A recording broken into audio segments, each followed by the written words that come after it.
After a summer of excess, it can be hard to finally pull the plug and shut the garden down for the year. Fortunately, for us temperate growers, Mother Nature kinda does it for us.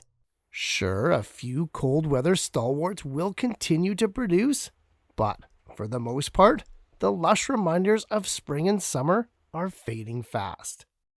And while we too should take some much needed rest, there are a few things that we can do in the garden to ensure that next year is even better.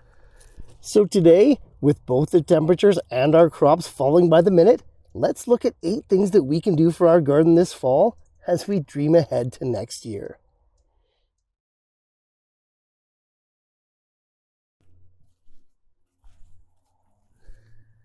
In temperate climates with a defined winter, the end-of-year dormancy shouldn't be seen as a bad thing. In fact, it's this period of rest and recharge that allows our spring gardens to come back with a vengeance. Microfauna, organic matter, and nutrients all build themselves back up over the next few months to prepare for the onslaught of spring growth. To facilitate this as caretakers of the space, we have to go into protection mode for our garden's most precious resource: the soil. It's why I hesitate to ever call winterizing your growing space a garden cleanup. It's not so much about the cleanup as it is protection. If we ever needed an example of why this is and what it means for our gardens leading up to winter, we should look no further than Mother Nature herself. In temperate climates, say zones 9 or lower, the dominant vegetation types such as trees and large bushes get the seasonal clues to shed their foliage. The fall leaf drop is amazing in its aesthetics, but this is not just for show. Deciduous trees lose their leaves to enter dormancy and to protect themselves from winter freezing. Instead of becoming waste though, the leaves form the ultimate barrier of protection and insulation for that precious soil below. Next year's seedlings, pollinators, beneficial predator insects, as well as all of that organic matter and nutrients, is protected and sheltered from the harshness of the next few months. Nature has this system down to a science, and we can do the most for our gardens at this time of year by simply mimicking the process. There's 4 ways we can do this, starting with simply covering our soil. Cardboard, planks, plywood, even pots, just use whatever you got. The simple act of covering your soil over the harshest months of the year is going to protect it from damaging wind, rain, erosion, frost heavings, and of course those big temperature swings.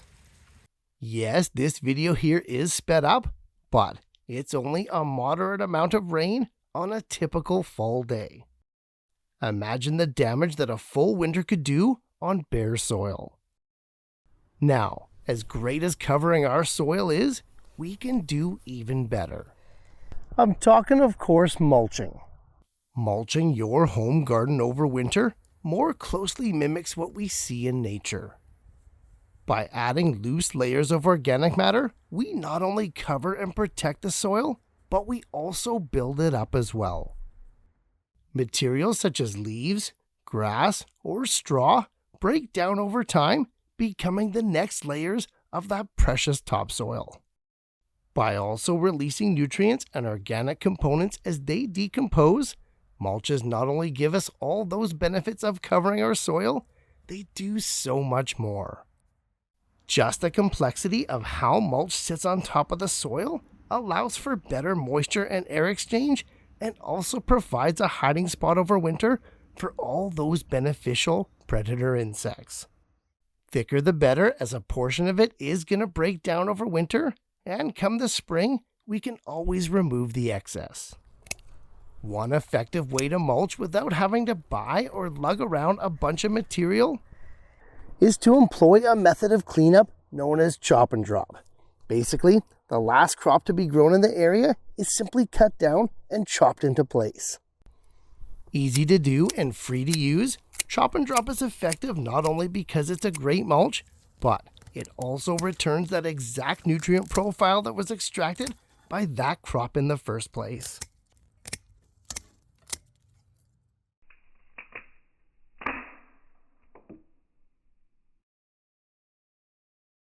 A true cycling of nutrients that feeds not only your plants, but also the soil. And our fourth and final method of soil protection is also the most effective. That's right, cover crops, like this chickweed here. Cover crops are specialized plants, often grasses or cereal grains, that are planted in times of dormancy or non-cultivation to act as a living mulch. A botanical barrier that grows and builds the soil from the ground up to protect it from exposure and erosion. Cover crops are superior in every way as they keep the soil biology active even when winter gives us its worst. Sown heavily after your last harvest, but before your first frost, cover crops such as this fall rye here are next level protection. They can elevate those top layers of soil, especially in the first few years of your garden's life. Jumpstarting the micro and macroecology of your growing area, conditioning that soil for greatness. Simply cut cover crops down in the spring, planting right over top, never missing a beat. Okay, with our soils all protected, it's time to get another end-of-year task done. And that's garden repairs. Broken beds, fences, greenhouse doors, and anything else that's in a state of disrepair, now is the time to fix it. With the actual gardening winding down, fall is the perfect time to get some of those repairs and infrastructure built back up so that we can hit the spring running.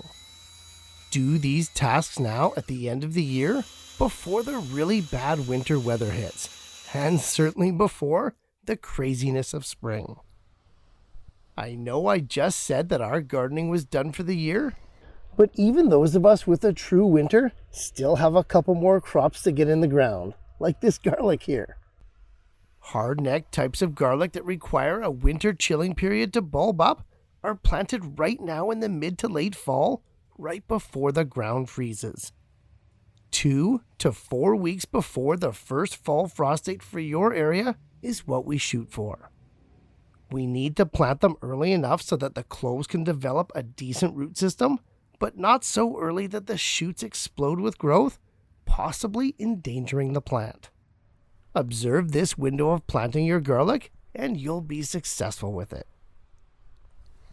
Garlic is essentially a spring bulb, but it's not the only one.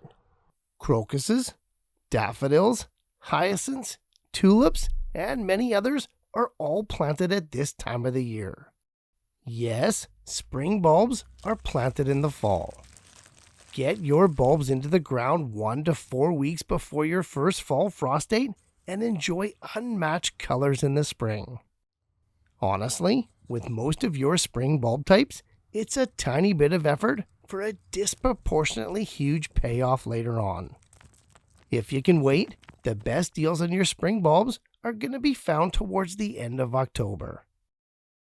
And lastly, the 8th task that I do when all is covered, protected, fixed, and planted is that I clean up, specifically my tools. With the majority of my garden tasks done outside of winterizing and completely shutting it all down, the tools and hardware that took a beating over the season can be collected, cleaned up, restored, and put away, ready to tackle next season. Shovels, rakes, and hoes are mostly just toweled down, dried off, and hung up in the safety of the shed. More intricate tools like shears, scissors, and pruners, however, well, they should be properly cleaned. It's not too hard though, and even the most battle-worn pruners can be made to look like new. A strong, overnight vinegar bath does the trick for the excess rust, and a little coating of vegetable oil keeps those scissors looking and performing their best. Just a tiny bit of effort, and they can be as good as new.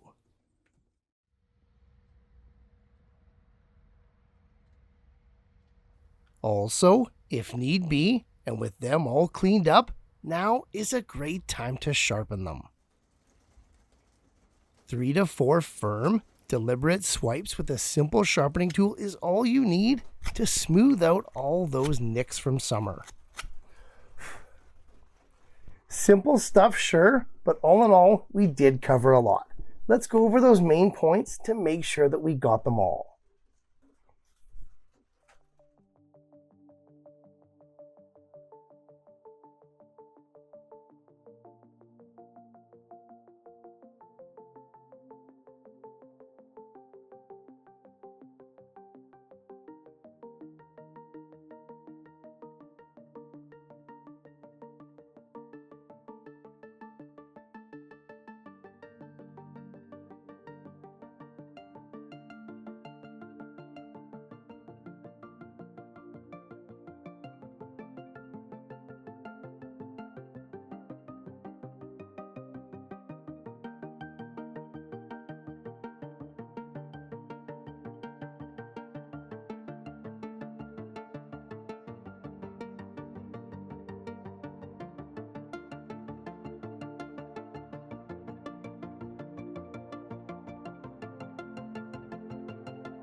Shutting down your temperate garden for the year isn't so much about cleanup as it is about protection and even restoration.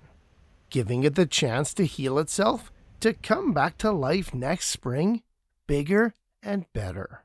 Hopefully these 8 tips today help you with that transition from your fall garden to your winter one. Hey, as always, happy growing, guys, and I'll see you in the next one.